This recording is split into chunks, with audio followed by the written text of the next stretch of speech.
Welcome to Borderless News' Asia newsletter. In this week's segment, we're going to talk about the internet explosion that is now happening in Asia, especially in Southeast Asia.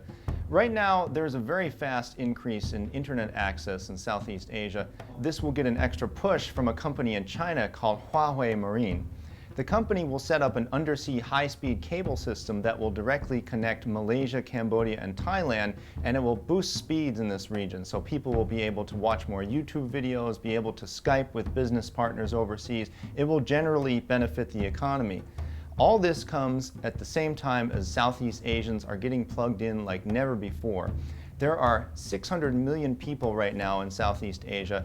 Half of them will be online in the next 3 years, and that's a 20% jump from current levels. Huawei, the Chinese company, won't be the last Chinese firm to help expand the internet there. Last month, for example, Chinese e-commerce giant Alibaba teamed up with the Singapore Post to expand into Southeast Asia. When we're talking about internet usage in Southeast Asia, we have to really look at Indonesia as a major player to keep our eye on. Indonesia is one of Facebook's largest customers worldwide. Indonesia's government has a pretty aggressive plan to get people on the internet this year. They want to get 150 million people on the internet by 2015. Also, Indonesia's middle class is really expanding at a very increased rate.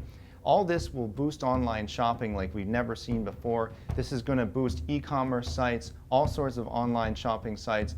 A lot of people are expected to use it, but there is a problem. In fact, there are a few problems.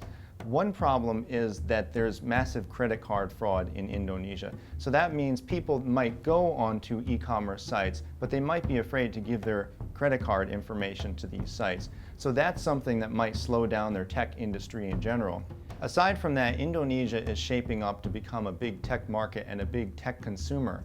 There are also other challenges. For example, there's a lack of knowledge of computer programming there. So while you can access the internet with a smartphone, you can surf your email and so forth, you can't really start a business from a smartphone. That's really impractical. What you need is a computer with a lot of data storage ability. But the problem is there's not a lot of computers in Indonesia because they are very expensive for the average Indonesian to afford. The other problem is Indonesia's universities are really not up to par as far as teaching computer science and programming. That's going to be a problem also going forward there. All this might take a whole generation to change, but if Indonesia can do this, the country could really become an internet powerhouse.